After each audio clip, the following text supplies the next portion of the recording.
Salim, since the founding of the State of Israel in 1948, 72 years now, peace in the Middle East has been synonymous with pigs flying. In other words, it's impossible.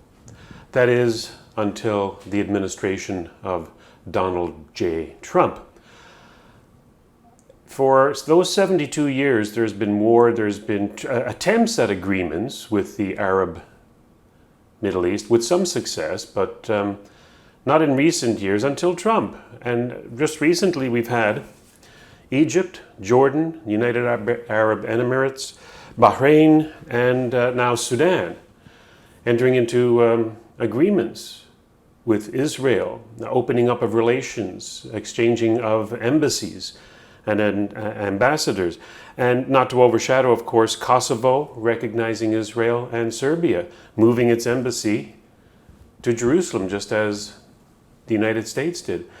All of this under the leadership and direction, if not facilitation, by Donald J. Trump. Are pigs flying, Salim? What's going on? This is amazing news. Like, he's been nominated for the Nobel Peace Prize last year and again this year by Norwegian and Swedish parliamentarians and other members of the political community in the world, except of course in the United States. And of course we will never see Donald J. Trump get the Nobel Peace Prize, not unlike Obama, who got it for simply being half black. So that aside, this is momentous. This is earth-shattering in my mind, because I've grown up all these years knowing full well that peace in the Middle East is never going to happen in my lifetime. But that view is starting to be shattered, and all because of Donald Trump. Your thoughts on this? Oh, this is immense, Robert, and there's so many elements over here, so many different ways to look at this matter. Um, Books will be written. Trump should have been given the Nobel Peace Prize this year, and they didn't, and that goes to show the Trump derangement syndrome is not confined to the United States or to Canada. It goes right into across the world among the elites who make decisions. And what this development of the last few weeks signifies on the issue of Arab-Israeli conflict, that the narrative, the mindset, the worldview, the expectation, the diplomacy, all of that put together, that had been taken as a given because the elites of the world said that it is a given, you know. And here comes around Trump and Trump's presidency, and not only shatters all those assumptions, but sets up a whole new way to look at the Middle East, and that's what is happening. I'm also reminded in there's so many things I'm reminded about, but one immediately strikes me, you know, as you were framing your own thoughts on this matter. You know, you said, if I quote you, the Arab-Israeli conflict, the peace between Arabs and Israelis that you wouldn't see in your lifetime, or something to that extent. You said it's almost parallel to what was said in the 20th century. Now that we are, you know, when we look back, it seems so odd that we grew up in the 20th century. You and I, in a sense, are children of the 20th century. We came of age in the 20th century, and the bulk of our life was spent in the 20th century. One of the issues of the 20th century was, as we were growing up, was that the Berlin Wall will never fall, and whatever the Berlin Wall signified, you know, the world is stuck with communism. The world is divided between the East and the West. The Berlin Wall signifies that. We are only lucky enough that there is no if there is no outbreak of a nuclear war between United States and Soviet Union, because that would be the Armageddon. That would be basically the end of the world as we know it. And the Berlin Wall, lo and behold, fell in our lifetime. You and I, we have been fortunate that we have had the life, and that we saw the Berlin Wall fall. The Berlin Wall's symbolism is the wall between the Arabs and Jews, between the Arab countries and Israel, between Muslims and Jews, in the much wider sense of the world of Islam and Jews and Israel. And it became a sort of the established conventional wisdom that Arabs and Jews, Muslims and Jews can never find peace, because lo and behold, that is in the Quran, you know. And I have been constantly battered by that observation that, you know, the hatred, the violence, the bigotry of the Arabs and Muslims towards the Jews, towards Israel, all comes out of the Quran, their book. And Quran, and therefore, is the source of this bigotry, this violence, this warfare. And in so many different ways, I pointed out that that is absolute nonsense, you know, but that has been the established wisdom. And so I come back to the Arab-Israeli conflict was a conflict that emerged in the 20th century. It had a very specific context in which it emerged. It became something that drew the attention of the rest of the world. It became a flashpoint in so many different ways between the East and the West, between the support of the Western countries, particularly the United States, before that Britain, for the Jews, and then with the establishment of the State of Israel in 1940, with the UN resolution in 1947, and then the Declaration of Independence by David Ben-Gurion in May of 1948, and the wars that have followed, several wars, each of those wars, that is between the Arab states and Israel, could have exploded into a far wider war in that region. For instance, the 1956 war over the Suez Canal, the 1967 war, the 1973 war. And then there had been constant violence and terrorist activities with the Arabs and Muslims launching against the State of Israel, hijacking of planes and kidnapping and killings. And so this, in a sense, became the permanent feature of the narrative or of the discussion when it comes to Arabs and Israelis, Muslims and Jews. But beneath all of that, and I come back to myself, I have written about this, you know, in some ways extensively. My reach is only limited, but I pointed out that's not the case. In fact, the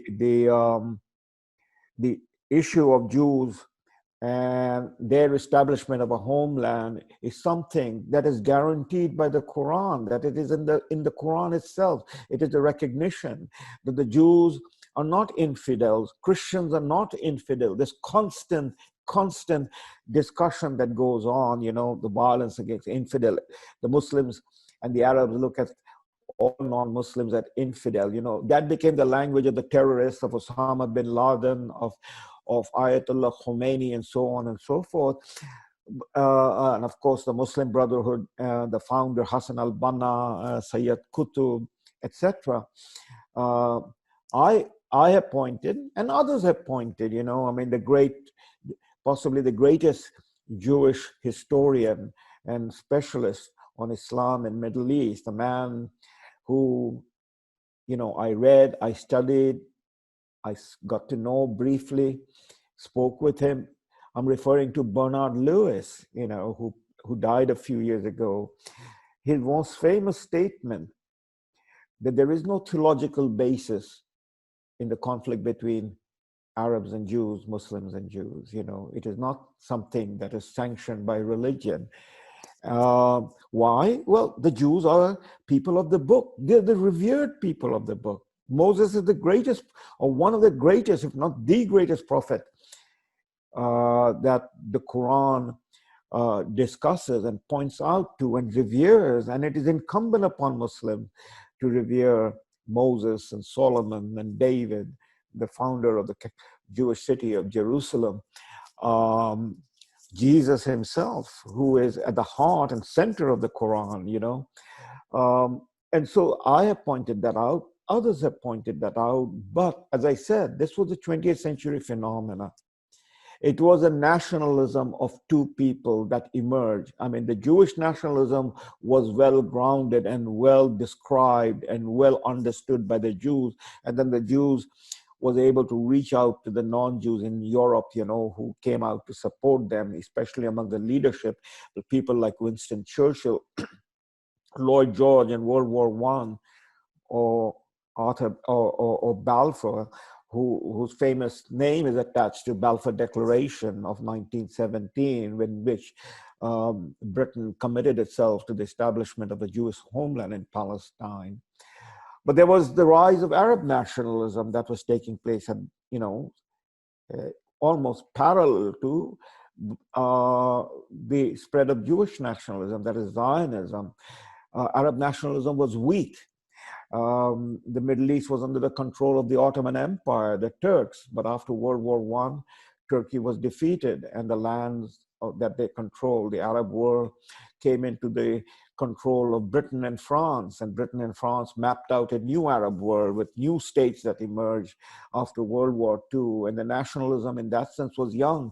But nationalism is something that denies the other when it becomes, exclusive. And Arab nationalism sought to deny the Jews their rights and their place in the Middle East, which is found, established in the Quran. It is a sacred right in that sense. And the Arab nationalism overrode all of that, and the religion was weaponized. And so this is such a long and complex history. But to wrap it up, we have gone through that period, that 20th century, and the Berlin Wall of the Arab world, that is the wall that separated Arab from Jews, was going to collapse. And I think what we are witnessing is the collapse of that wall. The swift recognition that has come in the last few weeks of President Trump's first administration. Hopefully he will be reelected and we will see the complete turning of the page in his second term.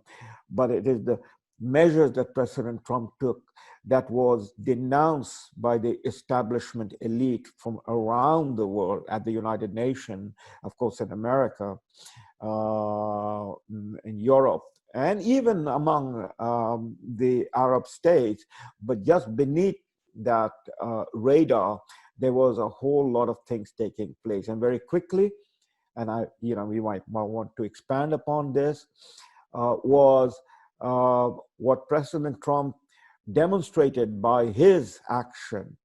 Was he made the promise, a promise that had been there in the statutes of the American politics, passed by the Congress way back in 1992, I believe, if I recall, that the capital of Israel is Jerusalem, and the American embassy should be located in Jerusalem. But all the presidents who paid lip service to that statute, George Herbert Walker Bush, Bill Clinton, George Bush, and then Obama, they paid lip service to that statute during their election campaign, but then pivoted away from that statute on the argument that this will inflame the Arab world. It will, bring about a new war, and so on and so forth. And they moved away, and they never implemented that statute. President Trump, during the primary in 2016, said that if he is elected president on the issue of the Middle East, that he would follow through on that statute. He would move the embassy of the United States from Tel Aviv to Jerusalem. And lo and behold, in 2017, he did. And there was no marching on the streets. Yes, some Palestinians came out, they protested, but the Arab streets was as quiet and as calm as the street outside my home or your home right now. There was no one, waging a sort of a furious riot that could have pummeled the Arab world into a new conflict with Israel, except for the Iranian, and that's a subject matter we might want to talk about separately. But that's what I do want to bring up is Iran, Salim, because these peace agreements, as they start to multiply, and according to Trump, there are more in the wings waiting. Are they not going to marginalize Iran and the Palestinian leadership? In other words, they're going to ostracize them, make them pariahs in the Arab world. So much so, perhaps, that there may be pressure for even Iran, although as unlikely as it seems, to finally see the light and recognize Israel's right to its sovereignty. Yes, Iran is a Middle Eastern country. It is, in population term, the largest Middle Eastern country. It sits on the Gulf. But Iran is not an Arab country. No, that's true. Yes, Persian, yes. It is Persian. Not only Iran is not an Arab country, the Arab in a majority are Sunni Muslim. That is the mainstream Muslims. 85% of the Muslim world are Sunni Muslim. I mean, if we draw a parallel, an analogy, just as the world of Christianity is divided between Catholics and non-Catholics, Protestant, those are the two, that's the basic division. Then within the Protestant, there are many other denominations. But the basic division of Catholics and non-Catholics, the world of Islam is divided between Sunnis and Shia. 85% of Muslims are of Sunni background, and 15% are Shia. And then the Shia have their own other denominations of sects. So Iran is, in that sense, not part of the majority. They are part of the minority. It is the largest Shia country. It is also a non-Arab country. The Iranians are not Arabs.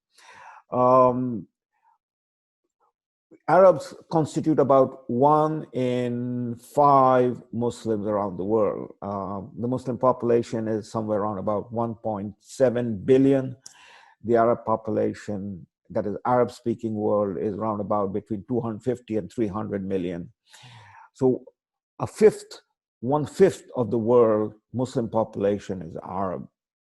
But 85% of the Muslim population are Sunni. The largest Muslim countries in the world are non-Arab countries: Indonesia, Pakistan, India, Bangladesh, Nigeria. These are all non-Arab countries. So you are absolutely right. What happens afterward, I mean, these peace treaties have been signed recently, that is, United Arab Emirates, which is on the Gulf, Bahrain, which is also on the Gulf, adjacent to Saudi Arabia. And now one of the larger Arab states, which is on Africa, that is Sudan. And I want to come back to the issue of Sudan in a while, as how the Berlin Wall of the Arab world is falling, because Sudan is very important historically and significant. It's the third largest Arab country, isn't it? That's right. I mean, after Egypt, it is Sudan, that is in population terms, yes. But it is also important in many other ways, and it's one of the main players in the Arab League. The Arab League is the organization of Arab states. There are 22 Arab states. So in the very first instance, as I began, this was a conflict between rising Arab nationalism. It was not Iranian nationalism. It was not Turkish nationalism. It was not Indian nationalism or Pakistani nationalism. It was Arab nationalism. Israel was being established in its the land that it had ancient attachment to, which is the ancient homeland of the Jews, that is Judea and Samaria. The name Palestine was given by the Romans after the expulsion of the Jews in the 1st century AD, once the Romans not only conquered but destroyed the temple and expelled the Jews from their homeland. So it was named Palestine. It is the reestablishment after 2 millenniums of the Jewish state in the heart of the Arab world led to the reaction of the Arabs in terms of Arab nationalism. So in the first instance, it was a nationalist conflict, but it was weaponized by the Arabs, people like Haj Amin al-Husseini, the Mufti of Jerusalem, who was appointed to that position, ironically, by a Jewish man who was an Englishman, who was sent by the British from London to be the commissioner of Palestine. And he appointed Herbert Samuel, who was Jewish, appointed Haj Amin al-Husseini as the Mufti of Jerusalem, that is the most significant religious office in that place. And Jerusalem is, of course, has been a contested city between Arabs and Jews, Muslims and Jews, and before that by Christians, going all the way back to the Crusades. So anyhow, this was a national struggle in which the Arabs weaponized Islam in terms of their nationalist ideology. And that's been the 100 years, you might say, from 1917 to 2017, the year that President Trump was inaugurated in office as the 45th president of the United States. So what happens to the Palestinians? What happens to the Iranians and then the rest of the Muslim world? Well, one thing that happens is immediately that as these peace treaties by the Arab states multiply, and I expect that there will be a cascade of other Arab states signing peace treaties with Israel, following the re-election of President Trump, will be among the states that will be, of course, Saudi Arabia. We're all waiting to see when Saudi Arabia signs that treaty, and I think it is going to happen. Internally, Saudi Arabia is in a state of flux because the king of Saudi Arabia, King Salman, is almost 90 years old. He is suffering, he is ill. I think he has got either Parkinson or early stages of dementia. And his son, who has been appointed the crown prince, Mohammed bin Salman, has acquired quite a bit of notoriety, both within Saudi Arabia and outside Saudi Arabia. He's a young man determined to break away from the old and go forward in a manner in which traditional forces that are trying to contain him are being put aside. And so there is controversy inside. The most famous one was the murder of that journalist, businessman turned journalist within the royal family, Jamal Khashoggi, who was murdered in Turkey, in Ankara, a year ago. And that has been one that has been very upsetting to a lot of people, both within Saudi Arabia and outside Saudi Arabia. But anyhow, that will be resolved. I think Mohammed bin Salman will become the next king. So the question is whether, as a king, the peace treaty will be signed, or whether it will be signed while his father is still alive. And that's an internal matter. But Saudi Arabia that will happen. There are other Arab states surrounding Saudi Arabia. Oman, Yemen will possibly be lining up, Kuwait, and then the question will move to Iraq. When Iraq will join, of course, there is a lot of influence of Iran in Iraq because of the Shia component. But the key state is Saudi Arabia. Once Saudi Arabia signs, then my view is there will be a cascade of Muslim countries that are non-Arabs, but Sunni countries, majority. They will begin to sign.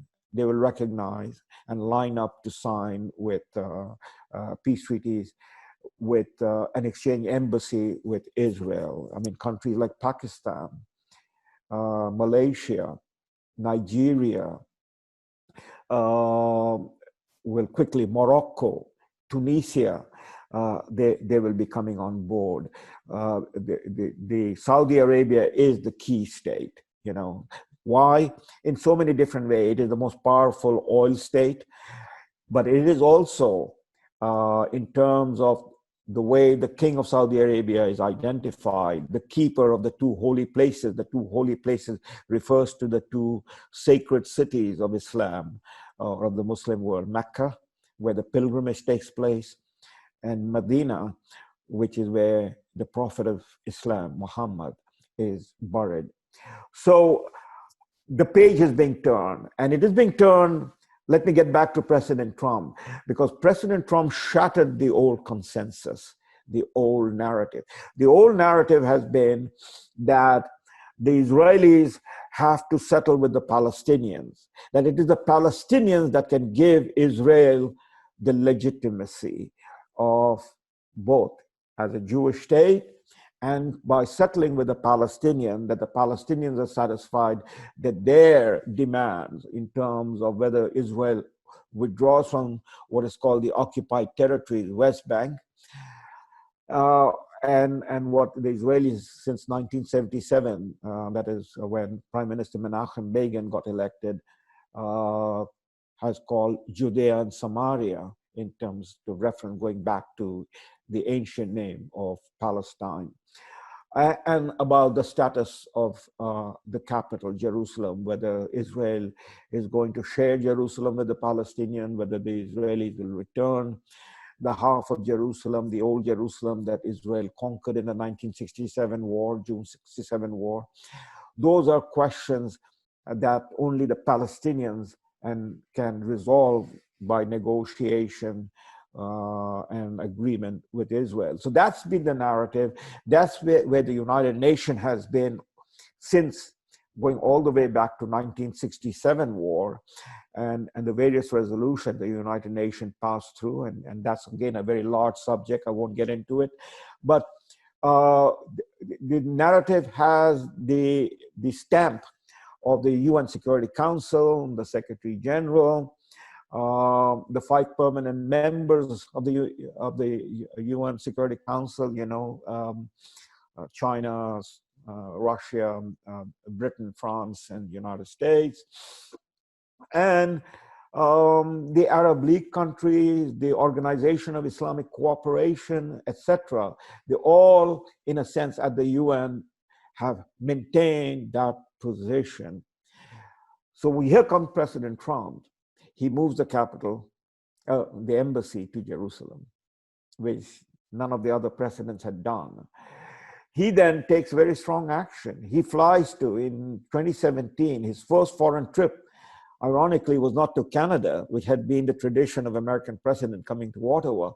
It was to Riyadh, the capital of Saudi Arabia. And from Riyadh, he flew directly to Tel Aviv, which was a flight over Saudi Arabia. So this was the first time, in this case, the president, but there was an air traffic directly between the capital of Saudi Arabia and Jerusalem or Tel Aviv. These are all very significant because these are all very symbolic of what is going to happen. And in doing that, President Trump was sending out the message that, you know, his administration is going to look at the situation completely differently. You know, he is the strong man. He's going to fulfill the promise, and he's going to bring the Arabs and the Jews together. Then earlier this year, you know, he took action. He approved the targeting and therefore the killing of the Iranian general, Major General Qasem Soleimani, who was the head of the Quds forces, which is basically the force in Iran that was engaged in terrorist activities and financing terrorist activities right across, particularly in Iraq, where a whole lot of Americans had been killed by IEDs, the improvised explosive devices that planted, that claimed so many American lives, and in Syria, and of course financing the Palestinian resistance, that is Hamas, and in Lebanon, Hezbollah. And President Trump took him out. And before he taking out Qasem Soleimani, he authorized the taking out of the ISIS leader who had declared himself the Khalif, you know, al-Baghdadi, in a territory that the ISIS had come to control, which was as big as Pennsylvania, in the area bordering Turkey, Syria, and Iraq. Well, ISIS had been there for the entire period of the second term of the Obama administration. And in fact, now we know, or we have enough indication that the Americans under Obama were in some ways feeding the ISIS, instead of taking them out. Well, President Trump moved and had the ISIS smashed. There is no ISIS state now. Omar al-Baghdadi was taken out, killed, and that terrorist nest was destroyed. So his action demonstrated something very powerful to the Arab leaders.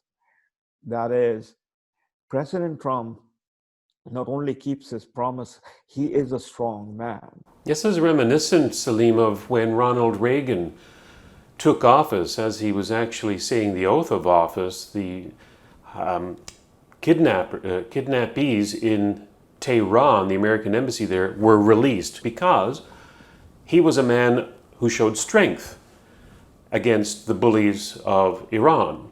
And are we seeing the exact same thing here again? We have a president who exudes strength, and in that strength, these Arab states are seeing that maybe we're on the losing side here. Maybe we should just be friends with Israel. Yes, part of that is true, but in a much larger context, the Arab world has not been static. The Arab world has been changing and evolving. Arab world have gone through different phases in which, there have been conflict and there have been reflections, very quickly between President Trump and President Obama before him. Obama came to office in 2009, his inauguration. And the first trip that he made, he went to Cairo, and it was billed as a journey of peace or apology. And he addressed the people in Cairo, apologizing for American foreign policy of the past 50 years and more in the Arab world, in the Middle East, this apology tour. What was the message and what was the optics and what was the symbolism? That America has been on the wrong. And here is the president of America that has come to the Arab world to apologize for all the mistakes America has made, and it reflected especially to the forces within the Arab world opposed to the leadership that were in power. In Egypt, Mubarak, who had been in power for more than 30 years, and similarly across other Arab worlds, that these people who had been allied to America do not have legitimacy. They are not popular. And there was a popular upswing by forces counter to the people in power, driven by, among others, by young people wanting more freedom, more democracy. That's the Arab Spring that subsequently broke out in whenever it was, 2011, 2012 or something like that. The date escapes me now. And swept across the Arab world, that led to the fall of Hosni Mubarak and in Egypt, and the first experiment with a Muslim Brotherhood government. It also strengthened the Islamists in so many different ways, and the rise of the Islamists that came about, which ultimately led to the formation of the ISIS. And the Americans did not take action or did not support the people in the Arab world who would have taken action. So that's one set of category. And President Obama was clearly, in that sense, looked at as somebody who's not only apologetic, but the Arab leaders themselves could not trust. And the last act of Obama, as his presidency, second term came to an end, was the negotiation with Iran that led to the Iran deal. And Obama basically gave Iran the green light to go ahead with its program to build nuclear weapon. And of course, the infamous traffic between Washington and Tehran, approved by Obama, that led to the Americans, and that is Obama, providing the Iranian regime with over $150 billion, much of it in cash, that was flown to Tehran. So that was the legacy of Obama. One more aspect was in the last few weeks in office, that is Christmas, during the Christmas time in 2016, the last 3 weeks of his term in office, Obama authorized his UN ambassador, Samantha Powers, to abstain on a UN Security Council resolution 2334 that basically revoked the UN Security Council resolution 342, which had been the main resolution around which all the negotiation between the Arabs and the Israelis had been done until then. And the count of that resolution was that Arab would sign a peace agreement with Israelis, that they would come to term, end the state of war, provided the Israelis return the occupied territories, and that would be the basis. Land for peace, that became the formula. And then comes President Trump in 2017. And it is a 180-degree turn on the position of where the Americans are going to be in the Trump administration.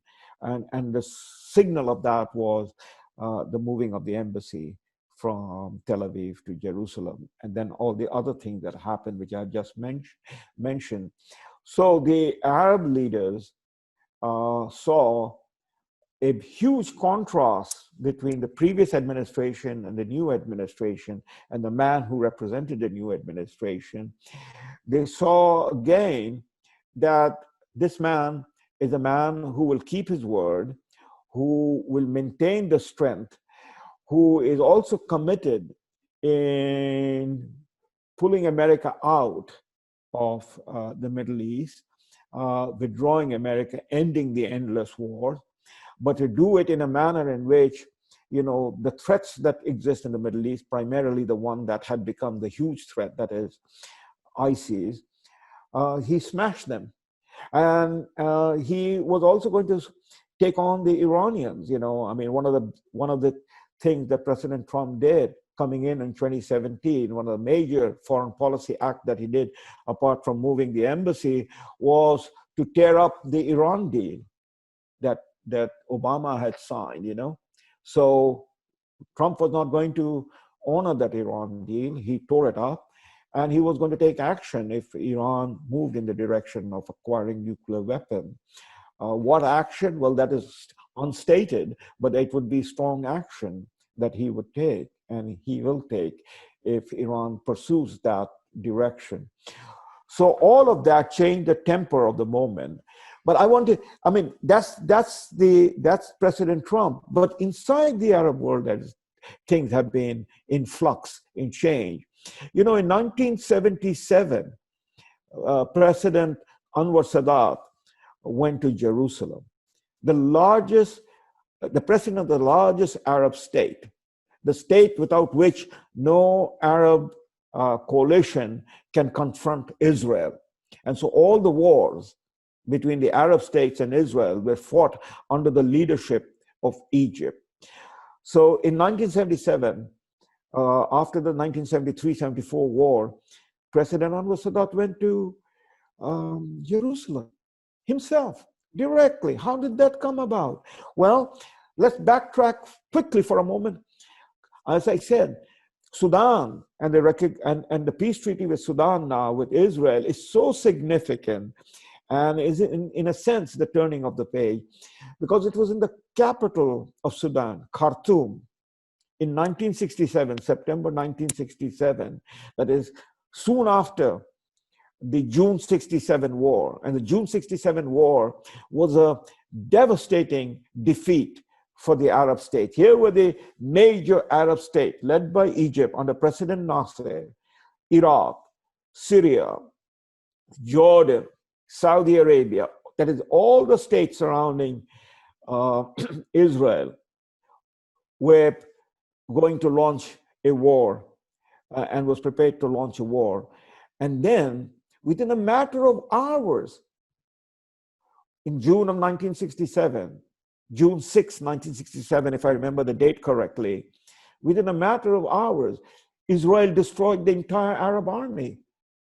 took out the entire Arab Air Force and expanded its territory. The Israeli army moved all the way to the Suez Canal, which it had done in 1956, but then withdrew under Eisenhower administration. Now in 67, June 67, it moved all the way. The Suez Canal was closed. Jerusalem, from the Israeli point of view, was united. The West Bank was taken over, and the Arabs lay shattered and in a state of shock. And they came together in September of 1967, the Arab League, in Khartoum, the capital of Sudan. And there they reached an agreement, and it is a landmark agreement. It is a famous agreement, and it came to be known as, in the historical record, looking back, it's now over 50 years, looking back, the Arabs' famous 3 no's. That is, no peace treaty with Israel, no negotiation with Israel, no recognition with Israel. That the Arabs would remain in a state of war. This is the Berlin Wall of the Arab world against Israel.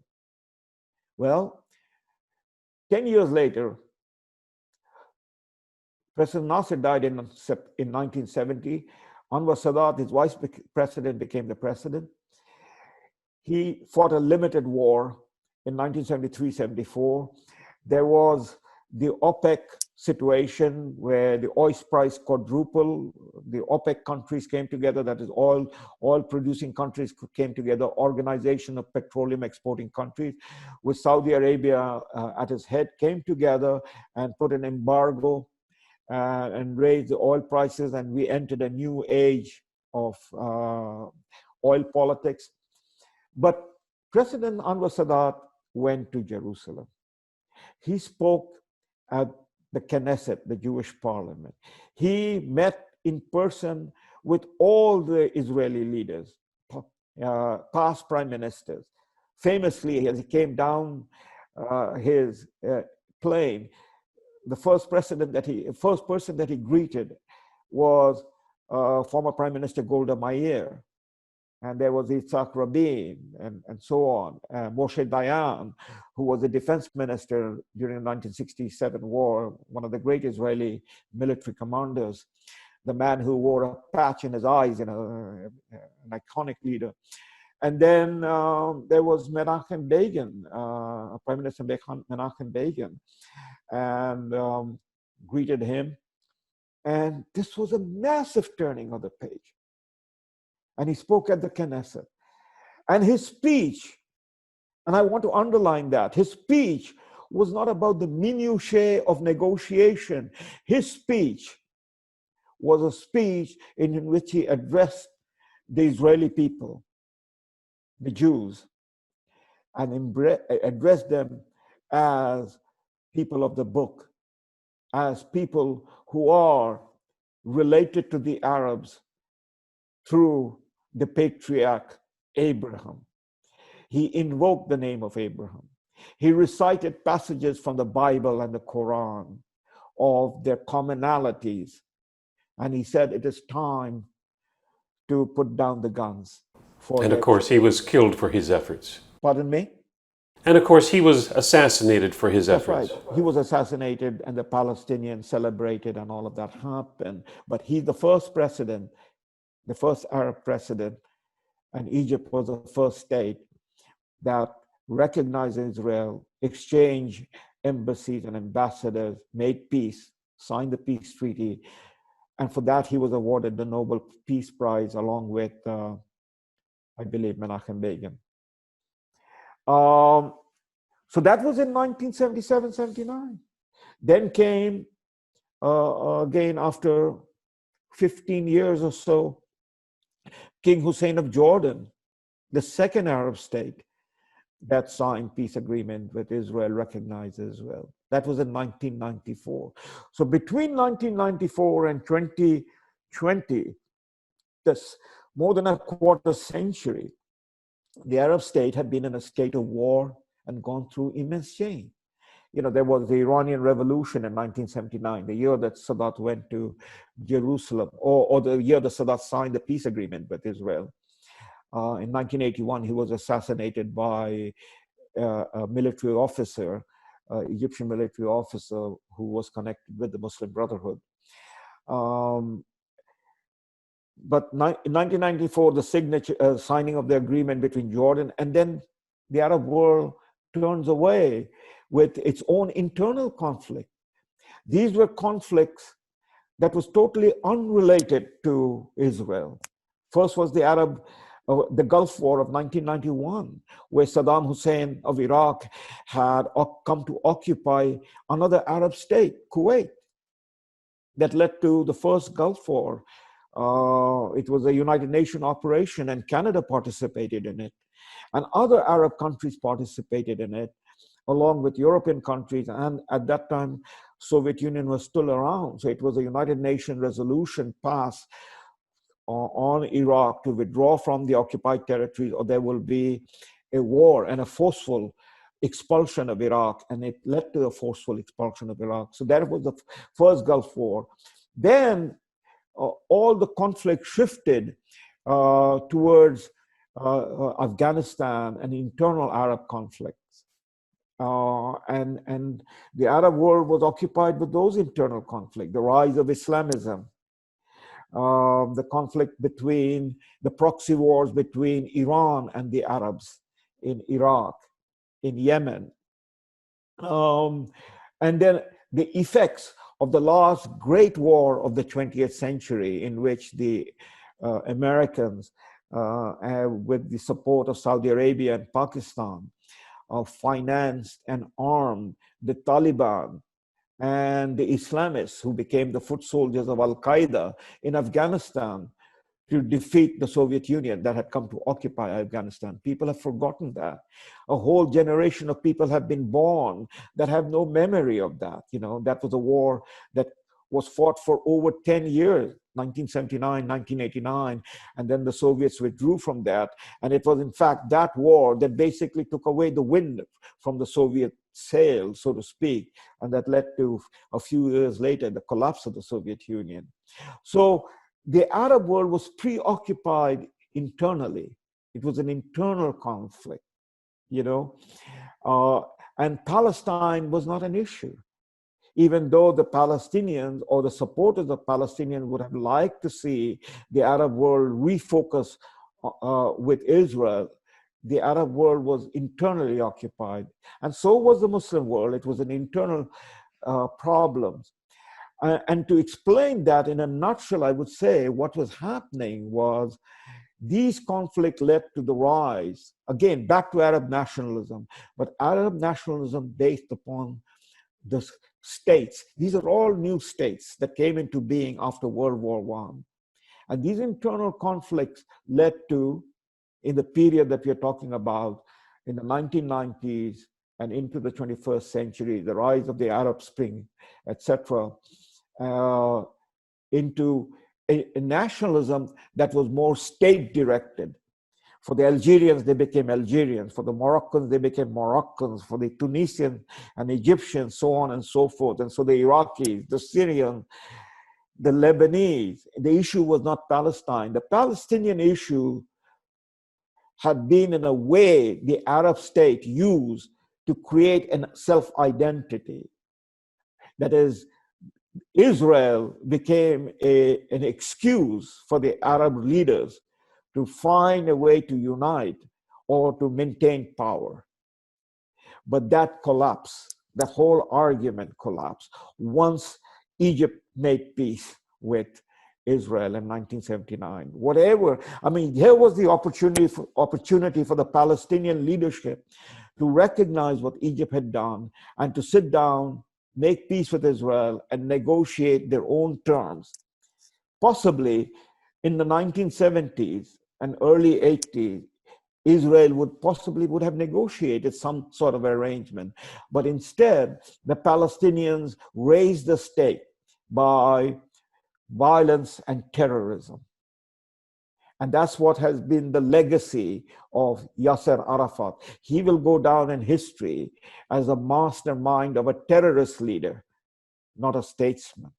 He completely, whatever is the Palestinian people, I mean, that's another subject, whether there is a Palestinian people or not, and I don't think we're getting into that. But the Palestinians were, in that sense, a narrative created in terms of Arab nationalism.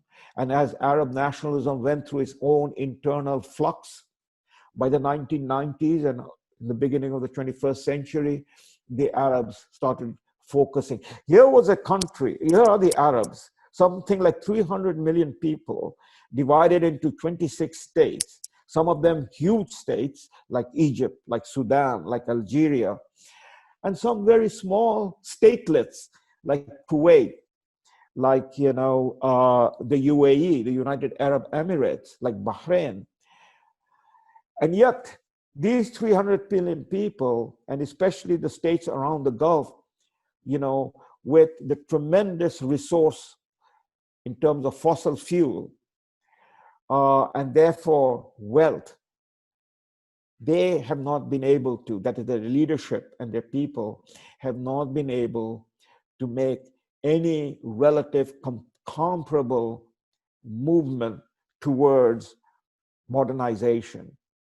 The Arab leadership failed to provide the Arab people with any sense of a legitimate government that belongs to them through even initial forms of democracy, that is representation. None of the Arab states, in that sense, are a successful democracy. They might have election, but the leaders get 99% of the vote, just like maybe our own leader, Justin Trudeau, is getting, So you have a sense of failure. The Arab Spring was about Arab people and their sense of failure. Iran, that was at peace with Israel before 1979, turned around and made an enemy of Israel. But the Iranian people are now more, in a sense, worse off than they were in 1979. Turkey was a Muslim country, and is a Muslim majority country that recognized Israel, that has diplomatic relationship with Israel. But under the new leadership in Turkey, Erdogan, Turkey has, drifted in a direction of anti-Israeli, anti-Jewish politics as part of that Islamist agenda. So this internal flux has gone around. And on the other hand, what do the Arab people see? I mean, we have gone from the age of radio communication in the 1950s to the age of iPhones. And what do the Arab people see? This little country surrounded by Arab people, an Arab state called Israel, a state of the Jews, with just a few million people.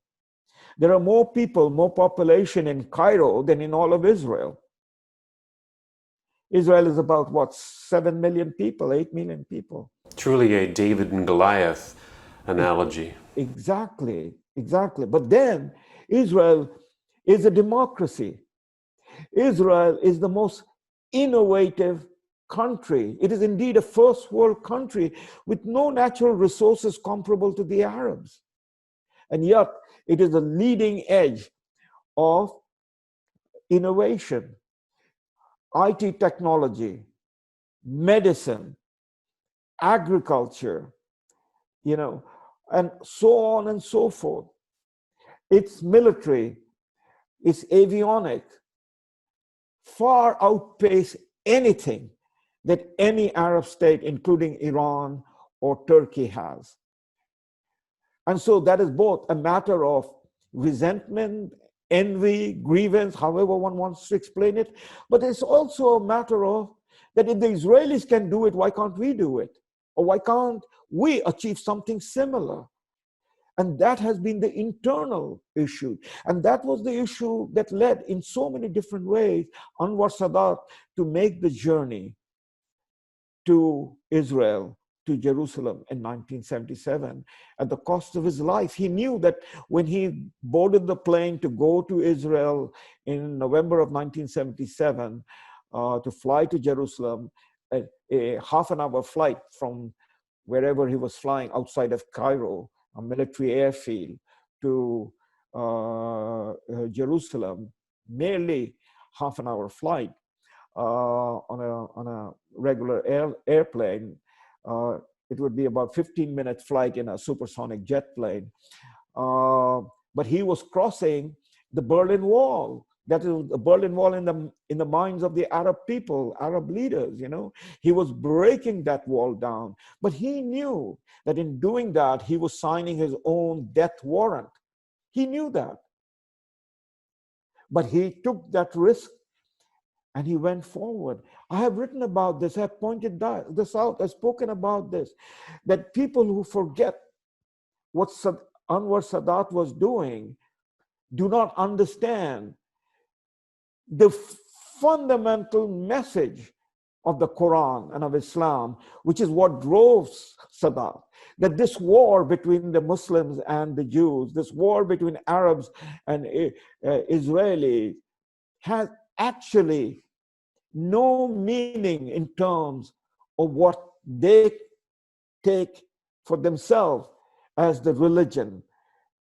You know, there's so many ironies. I mean, Sadat at one point pointed out, you know, he is the child of, in that sense, Moses, that Moses was a brown man like him. Moses took the Jewish people, the Hebrews, in exile, in captivity, in Egypt, ancient Egypt, and took them out of Egypt, you know, out of the land of the pharaohs to what is Palestine, or the land of the Canaan, and freedom, you know. And so here he was, you know, he's the Egyptian. Moses was an Egyptian, you know. And he invoked the name of Moses in his speech at the Knesset, you know. Which Israeli, which Jew would not understand that? I have walked the streets of Jerusalem, and I've sat and spoke to Jewish people in Jerusalem, in Tel Aviv, you know, and when we have talked about this thing, you know, the warmth, the affection that I could feel, and I'm not an Arab, I'm a Muslim, with the people that I was speaking to, is so palpable. The Jews have been ready to embrace the Arabs. The Jews understand the relationship which I'm talking about. It is the people outside who don't understand it. But it needed the breakdown of that Berlin Wall among the Arabs, especially the generation that was born and came of age in the 20th century, you know, who were indoctrinated with the secular radical ideology of Arab nationalism, which weaponized their faith tradition, Islam, and then led them on this path of confrontation that could have been completely avoided. You know, in 1918, just as the war, World War I, was coming to an end, the Arab leadership that led the Arab revolt against the Ottoman Empire, the Ottomans were on the side of Germany, you know, is captured in that famous movie that was made, Lawrence of Arabia, where Peter O'Toole plays the role of Lawrence and Alec Guinness plays the role of the Arab leader, Prince Faisal, who was the son of the Sharif of Mecca. And Prince Faisal was the Arab leader of the Arab revolt, and an ally of Britain. And Prince Faisal met with the leader of the Zionist movement. At that time, there was no Israel, so the Zionist movement, Chaim Weizmann, who was an East European Jew that I think he was born in the Pale of Settlement between Poland and Russia, somewhere there. I forget now the city of his birth, but anyhow, he migrated to Britain and ended up teaching in the University of Manchester. He was a scientist, he was a chemist by profession, and his contribution to the British war industry was very significant. And he came to meet with the British leaders, and he was instrumental in the making of the Balfour Declaration. So Chaim Weizmann traveled to Palestine as the war was going on. The war had not yet ended. Traveled to Palestine, and he met with the Arab leader, Prince Faisal. There are pictures of the two leaders, together, standing together. There was an agreement forged. It is one of those tragic situations and irony that where the two leaders had met, if only they could have translated their meeting into an understanding among their people, then 20th century would not have been a lost century, neither for the Arabs nor for the Jews. It's somewhat ironic as well, Salim, that as we see increased leftist violence in the United States, peace is breaking out in the Middle East. We'll leave it there. Thank you very much, Salim. Thank you. Thank you so much.